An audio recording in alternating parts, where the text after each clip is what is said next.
Good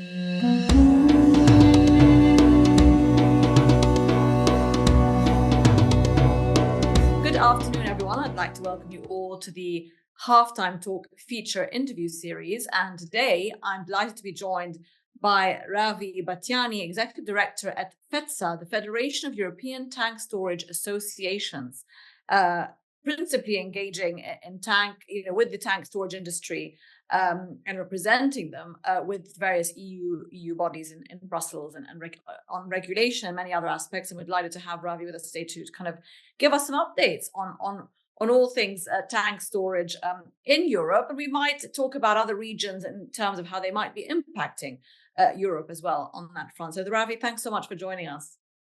Thank you very much, and I'm happy to be here. Great. Well, let's start by talking about, we've seen quite a lot of disruption in the energy markets in general. And of course, that impacts flows, it impacts storage, it impacts timing and routing, etc. And of course, storage is very much part of that. We've seen the geopolitical disruption in Russia to an extent in terms of what they are exporting on the product side.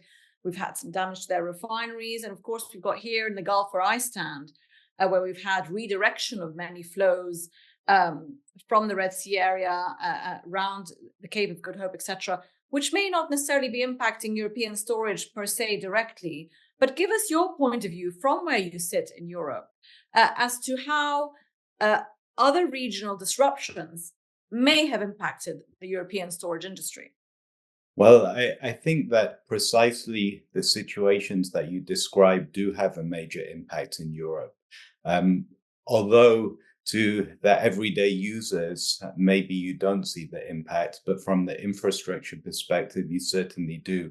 And I would link it to the geopolitical transition that we are going through. So in various parts of the world, the balance of power is shifting, which leads to more volatility. And I would say this is spreading from the high north, so the Arctic, through the Middle East, and also into the South China Sea. And I think this has had, at least the Russia situation has had a major impact in Europe, as has the Bab al-Mandeb choke point disruption. And the impacts are really related to the extension of supply chains. So for industries, you are now in Europe, you're relying on critical inputs, be they energy or chemicals, coming across vast geographic distances, whereas previously you're talking about vessel journeys measured in days rather than weeks. And in addition to that, you are at the mercy of weather, of accidents, of military incidents, sanctions being launched en route. There are questions about vessel availability. Now that more vessels are at sea for longer. Also, it makes for less liquid markets of whatever the product is concerned, because more liquid is at sea as opposed to being on land. And in Europe, in large parts of Europe, I would say you don't have any overcapacity in coastal infrastructure to cope with the surge in seaborne imports of oil products and petrochemicals, but also gas, notably. So it means that infrastructure is quite stressed. Infrastructure is running at capacity. When this happens, despite all of the Seveso compliance and safety culture within these supply chains, you can have a higher risk of incidents. You have choke points in Europe when it comes to rail transport, when it comes to water levels of for inland waterways and so on. So if you have stressed supply chains, if you just have one small incident, something not quite working as planned, you can have an immediate effect on energy security. I mean, luckily, the members of FETSA in Europe are holding strategic reserves on behalf of governments, which helps. But you have to ask yourself the question, in a geopolitically volatile world, is the current IEA 90-day storage obligations for as a buffer sufficient? Okay, so I mean, a lot of things. That said, a very dynamic situation. You're saying that storage capacity is at sort of stretched at the moment, if you like, and there isn't enough additional sort of, I suppose, capacity there to take that on. So how are Europeans tank storage companies? What would you say is their main concern? Is it how to reset their storage prices and what they're charging? Is it that they are scrabbling to try and find storage elsewhere? Perhaps are they congregating together to solve these problems? What has been the primary sort of impact, if you like, that they would like to solve today? So I would differentiate between input capacity, so let's say the ability to have throughput through the terminals, and storage capacity. So what I'm referring to being stressed is more the input capacity, the numbers of jetties, this kind of thing. Being available. For the storage capacity itself, I think that in Europe, basically tank storage companies have shown their flexibility in recent years, from having a glut of oil products during COVID and a briefly negative oil price, to the opposite situation where we needed to call on strategic reserves and stock releases to ensure a smooth ride as sanctions were added into the EU economy, or global economy rather, following the Russian invasion of Ukraine. And so I think what storage in Europe brings is a lot of flexibility to supply chains. As I said, it acts as a buffer. I don't really want to go into prices because it's not the area of expertise of a trade organization. And we're focused on policy when it comes to the energy transition. We're focused on policy to ensure energy security and so on. And I think what is for sure over the last weeks is that, and years, is that energy security and energy transition means that there will always be a role for storage terminals. Whatever the molecule is, it has to be imported, exported, distributed through storage logistics, and storage has always managed to meet this challenge so far. Well, I mean, you mentioned the energy transition. Let's talk a bit about that, so the future of energy storage, if you like, in terms of the types of fuels that are being stored. You obviously have the current sort of list, which Europe caters for, which we have hubs also in the Middle East of sort of, I suppose, conventional fuels for storage. But of course, we've got the SAFs, the biofuels. Tell us how well set European infrastructure is to, some of them have started to store those fuels, but I mean, really, for when we see this thing really take off, and Europe is ahead by all intents and purposes on the energy transition, isn't it, from a policy point of view, regulation? How is the storage, tank storage sector per se, managing that and preparing for that? Indeed, over the last 5 years, the EU has shown itself to be a leader when it comes to the energy transition and implementing binding climate targets within the EU and emissions reduction targets. In some respect, this has led to a certain amount of investor certainty and legal certainty when it comes to sustainable aviation fuel blending mandates and this kind of thing. And there's clearly a role for biofuels in the future in Europe. And I think for existing energy infrastructure, the adaptations to make for biofuels are not as major as when it comes to changing energy carriers to hydrogen. So for biofuels, I mean, you're really talking about the internal coatings of tanks, of pipelines, about how the products are mixed and so on, which are not necessarily major capex investments compared to hydrogen-related infrastructure. On the other side of the coin, if we speak about hydrogen, and it is clear that there's a political push in Europe, associated regulatory frameworks to promote renewable hydrogen uptake and also low carbon hydrogen uptake. We see a lot of MOUs between storage operators and investors and so on, and ports, to develop the hydrogen infrastructure, but we don't see so many final decisions on investment. And it is partly related, I think, to uncertainty when it comes to the interest rate environment and the cost of financing not being particularly stable. But it is also because of the potential deindustrialization that we are seeing in major industrial hubs in the EU. So, for example, you see regularly in the press about chemical companies and refiners not investing in Europe.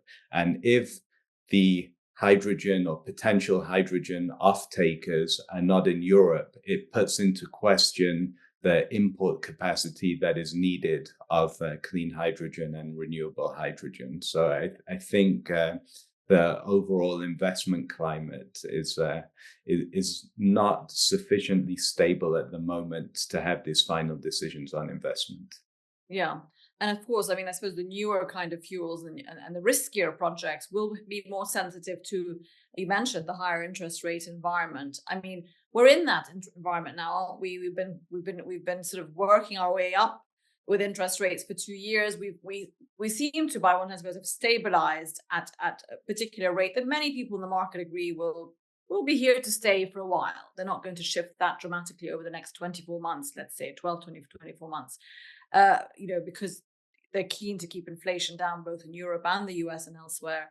How much has that played, just generally speaking, has filtered through into decision making in terms of investment in new storage, in terms of current commitments? Forget about FID and future, investment decisions, but projects that were already in the pipeline, if you like, but will be impacted to an extent by any new financing they might need under these conditions. And we will see this very clearly in the next couple of years, because I think around 2025, 2026, you will have quite a refinancing round of existing infrastructure investments. And this contrasts with the time when the investments were originally financed in the lower interest rate environment. So we will see in 2025, 2026 how this progresses. But my feeling is that in Europe, you have a lot of financing via more traditional bank loans. And there are a number of indicators of concern to the banks, I think, when it comes to this coming 2-year period, especially for new technologically focused projects. So one would be the risk of technological obsolescence. So in a fast-moving energy transition that's likely to be accelerated as we miss probably 2030 targets, you're likely to have new technologies coming online, a more technologically neutral approach from regulators. So banks have to take into account the risk of technological obsolescence of existing projects. The second thing is basically the NIMBYism, not in my backyard approach to permitting. So I think one of the big risks facing the financial sector comes to the availability of permits for their investments. Now, tank storage is a little bit insulated from this, I believe, at the moment, because just 1 or 2 weeks ago, the EU adopted a new law called the Net Zero Industry Act. And the Net Zero Industry Act classifies storage activities as a strategic industry in Europe, which in theory should benefit the industry for better, more facilitated and quicker permitting procedures. But you have sometimes very local, very regional concerns that might not be overcome by a European law, for example. So that's another issue for the banks to think about, and of course, also for storage companies to consider.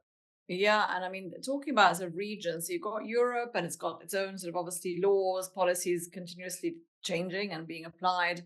And then you've got other energy hubs, don't you? You've got the Middle East, obviously, which is a big energy hub, and places like Fujairah that are very established storage hubs as well here in the UAE. I mean, we started the interview by talking about sort of pan geographic image of the oil markets and how they're being impacted by geopolitics. Let's talk a bit more about specific energy hubs in the Middle East, in Africa, for example, being the two closest regions to Europe in terms of flows, right, as well, of oil and refining, a lot of investment going into new refining capacity in Africa and the Middle East and Asia, of course.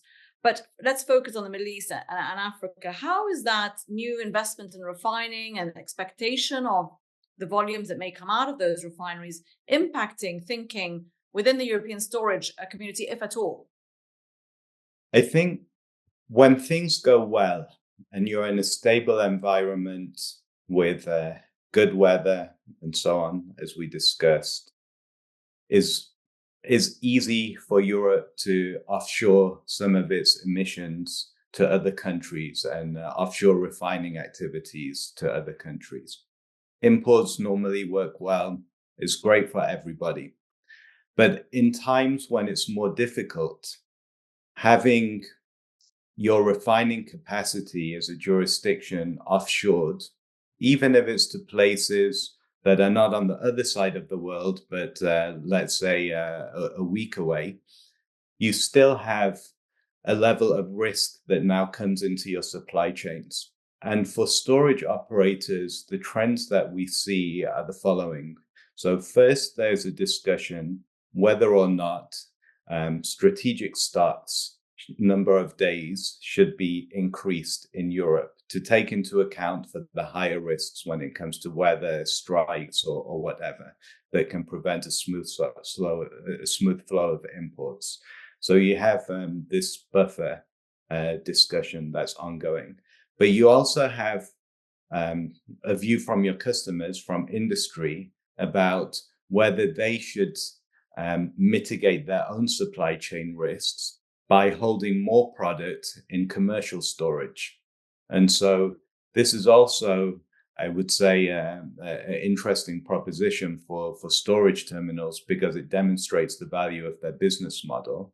But at the same time, you see that the refining being taken offshore leads to a different risk calculation within Europe, both for the government side of things on strategic stocks and for the private sector side of things, and in having a little bit more flexibility when it comes to just-in-time supply chains. And yeah, and I mean, yeah.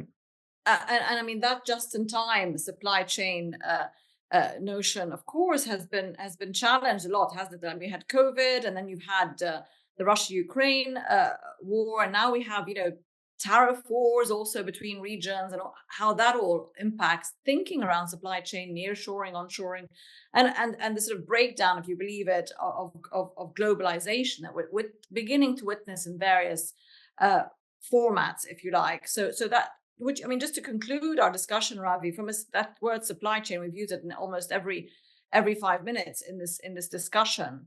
Do you feel now, 4 years on from the start of the COVID crisis on supply chain impact, and everything else since then, geopolitically as well, are operators, is industry more robust, more prepared for the next interruption and disruption? Has it been, at the end of the day, a positive thing in terms of being ready for what might come next? I think certainly a lot of the thinking of tank storage companies is driven from the regulatory side, what happens in Brussels and the International Energy Agency over mandating stock levels.